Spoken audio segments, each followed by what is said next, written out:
friends, and welcome back to another Peaceful Bird Gardens. My name is Dani. It's been a while. I've missed you guys. We're actually not in Peaceful Bird Gardens this morning. We are spending a very steamy morning in Folly Farms in Safety Harbor. So I really love Folly Farm. Folly Farm is a nature preserve. They have a lot of native plants here at Folly Farm. So Folly Farm is right off of Dr. Martin Luther King Jr. Street in Safety Harbor, right off of McMullen Booth. And it was actually donated, this property here in this very residential neighborhood. This property was donated by a lovely man and his wife named George Weiss. Hopefully I'm saying that correctly. And also some images of a little memorial sign that we have for George, and we also have a garden here that was George's garden. So this place is unique. It's very special. It's wonderful for birders. If you're a birder, I highly recommend you check this place out. First thing in the morning, it is incredibly active here with, oh goodness, chickadees, titmice, grackles, red-shouldered hawks. During certain times of the year, you get robins and bluebirds, eastern bluebirds. So it's just, and cardinals and all the usual suspects. So it is just a plethora of birds here in the mornings. And also, because they have so many native pollinator plants here, there are just an abundance of butterflies and pollinators, bumblebees and mason bees and carpenter bees and moths and wasps and all kinds of other cool stuff. So I'm sitting in the back of the property because, well, there's this is public and I didn't want to disturb people walking, their dogs and enjoying the park. So I came here to the back gardens where we have some stuff planted. This is one of the newer planting beds. So I actually volunteer here. I volunteer at Folly Farm. I don't know, a few times a month, 3 to 4 times a month or so. I come here and help my sweet friend Nancy. So I discovered Folly Farm through my friend Nancy through the Florida Native Plant Society, which I am a very active member of. So here at Folly, they have all kinds of stuff actually. So I'm not going to get into all of it, but they have goats. They have like a little goat farm, like an area where they have some goats. They have a lovely, like little grassy pasture area with little houses and stuff. And so it looks like they take very lovely care of their goats. And they also have a barn. They have community gardens with raised garden beds for growing vegetables and things like that. So the Safety Harbor Garden Club actually operates out of Folly Farm, and they have a nursery up in the front. And during certain times of the month, they have like little fair, a little market, or like where you can come and buy plants and things like that. And I will post a link to their calendar and to the website so that you can get more information. This was just kind of off the cuff. I'll include some links and things like that so that you can find out more information. And I'm using the camera's native audio, so and I'm in a neighborhood, so life happens, people. So yeah, this is a wonderful, green space where you can see a lot of natives in one area. They also have fruit trees. It's not just strictly native. They have fruit trees. They have some Florida friendly plants. They have some plants here that I wouldn't have necessarily planted, but there's a wonderful selection of natives and other types of plants. They even have a wetland garden, the rainbow garden. So that's like a bog garden where you can see a lot of the wetland native plants growing. So it's just a unique place. They have a fire pit, they have picnic tables, they have a playground, they have a walking trail that walks through like a little wooded area, and we've got some stuff planted back in there as well. But it's right in the middle of a neighborhood, so there's this little walking trail that walks around. So if you're in the area or just looking for a cute, lovely little place to visit, I highly recommend you check out Folly Farm. You can volunteer here at Folly, so if you're looking to get your hands in the dirt and learn about natives and just build community, this is a lovely place to do that. So yeah, I will post a link to Folly in the description below. So the other thing that I wanted to talk about briefly today is pollinator plants, is, designing gardens for pollinators, because in my experience, people have the wrong idea about what a pollinator garden should entail. So when I go to clients' homes and they've started their pollinator garden, I see a lot of pretty nectar plants like the ones that are behind me here. So this is Black-Eyed Susans, gorgeous, lovely, wonderful biennial. Black-Eyed Susans, we love these. These are native. I cannot grow these in my native section out front because the bunnies will mow them to the ground. But I have grown them in the back food forest area of Peaceful Bird Gardens. And then behind me here, we also have Tradescantia spiderwort, and spiderwort is actually edible. So there's a part of the stem here that you can actually cook. It's a bit mucilaginous in my opinion, but it's edible. You can eat it.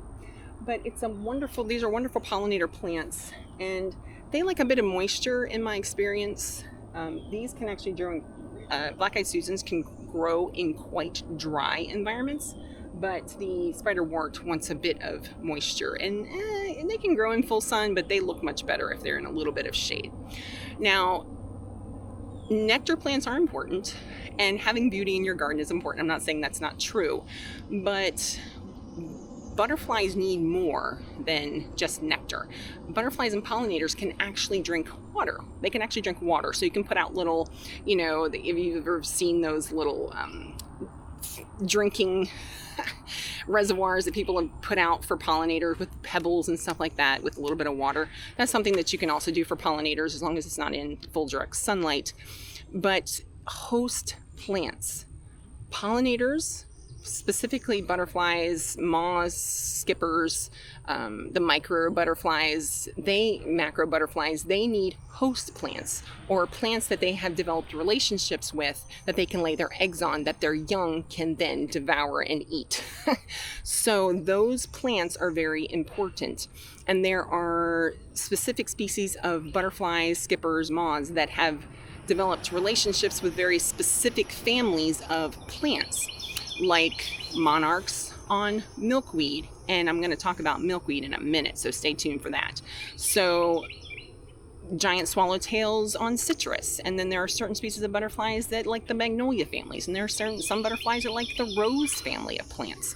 So understanding the host plants for the butterflies that you're trying to support is important, including those host plants. So we have well over a dozen host plants at Peaceful Bird Gardens to support different sizes, different species of butterflies. And that's something else I want to mention.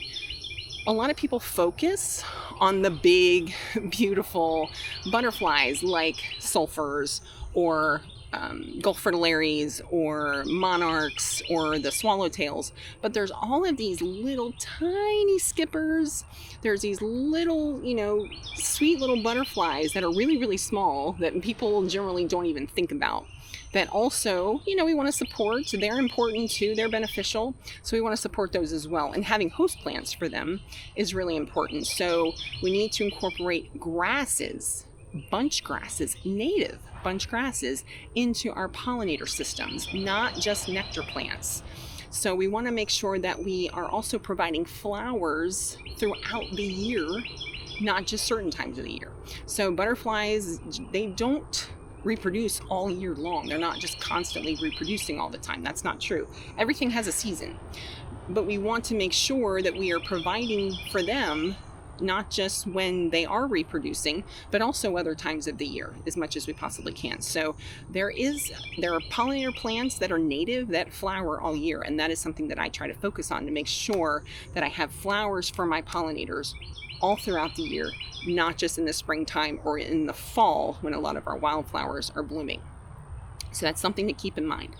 Don't just plant the pretty nectar plants. You can plant those, and I do highly recommend native nectar plants, because they've developed relationships with native pollinators, have developed relationships with native plants That makes sense, right? So our native pollinators, they will drink nectar from plants that are from China or South America, but I recommend that you give native pollinators native plants.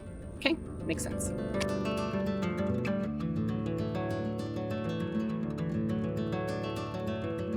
Now let's talk about milkweed. Okay, native milkweed, you guys. We really should be planting native milkweed. Why? OE. OE. And I'm going to put a link to the Nurseries Society in the description below. And I'm going to get some heat for this video, and that's okay. It's all good. It's all good. But I highly recommend that you're planting native milkweed. And we have 22 species of native milkweed in Florida. 22. Not just one, 22 species. And Wilcox Nursery out in Largo, they carry a selection of native milkweeds. So does Little Red Wagon in Tampa. They also carry a selection of native milkweeds. So does Sweet Bay Nursery down in Parrish. Those are our main native plant nurseries that I know of in this area. There might be another one in St. Pete, and I will include all of those in the description below. But native milkweed dies off at the end of like summertime, early fall. Ours does. So our pink swamp milkweed goes to seed, and then it's just dormant until like February, March timeframe when it shows up again. That's its natural cycle. That's the way it's supposed to, that's what happens. Well, when the plant dies off in the fall, the OE, the parasite that harms the butterflies, that harms the monarch caterpillars, that dies too. The scarlet tropical milkweed that you are getting from Joe Schmo Nursery or Lowe's or Home Depot or Ace Hardware, that stuff, not only is it invasive, but it doesn't die off. It persists throughout the fall, winter time period. So that OE just builds. It just accumulates on the plant. That's a problem. That's a big problem. So what's happening is that it's inhibiting the butterflies, the caterpillar's ability to form. So it's disrupting their metamorphosis. If you've ever had had a butterfly that just kind of fell to the ground and couldn't inflate its wings, or just looked, it just didn't look right, or it didn't develop correctly. I think we've all seen those. If you have anything to do with the butterfly world, that's what happens. They don't form properly. So you're actually doing more harm to the butterfly population by not planting the native stuff. And we have native, they're available. Native milkweed is absolutely available. You just kind of have to know where to look. You just have to do a little bit, just do your due diligence. And if we want to take care of the butterflies, we'll do that homework. So like I said, OE, and there's this really long, ridiculous name, and I'll include that so that you can do your own homework on this and make up your own mind, make up your own mind. If people are just that attached to their tropical, scarlet invasive milkweed, I just tell them, if they absolutely have to have it, or the giant milkweed, or that crazy one from Africa, it's all the same, you guys. If it persists through the wintertime, they all have OE. And if it persists through the wintertime, that OE is persisting as well. So none of it's safe unless it's native, because again, they have developed relationships with native milkweeds. Okay? So I would just stay away from those particular types of milkweed. They're just not good. But if you absolutely have to, plant that milkweed. If you feel like you just have to, you've already got it, it's been in your yard for a while, cut it down. Chop it down at the end of summer, and don't let it come back until springtime. So that is not a great solution, but it is, it's a way that you can keep that OE bioload down by just chopping down your milkweed at the end of the season and making it mimic the life cycle of the native milkweeds. So that is my rant on monarchs and OE and choosing native milkweeds. And, you know, go with native plants, you guys. They're wonderful, they're beautiful, they're relatively hands-off, they don't require fertilizers, they don't need a lot of watering. I've said this many times before on this channel. So planting natives is much more beneficial for our own gardens, but for our health as well, for the health of our wildlife. All right, my friends, so I hope you enjoyed our little excursion here at Folly Farm today. As I hear the tufted titmice flying overhead, there's all kinds of little baby birds here today too. So I highly recommend you come check out this beautiful little green space here in Safety Harbor. Yeah, just soak it in. We have such a wonderful, beautiful little jewel here right in our own backyards. So if you like this kind of content, growing native plants to support wildlife, growing your own food in an urban environment, come on the journey with us, give us a like, hit subscribe, and we hope to see you again on another Peaceful Bird Gardens. Have a lovely morning.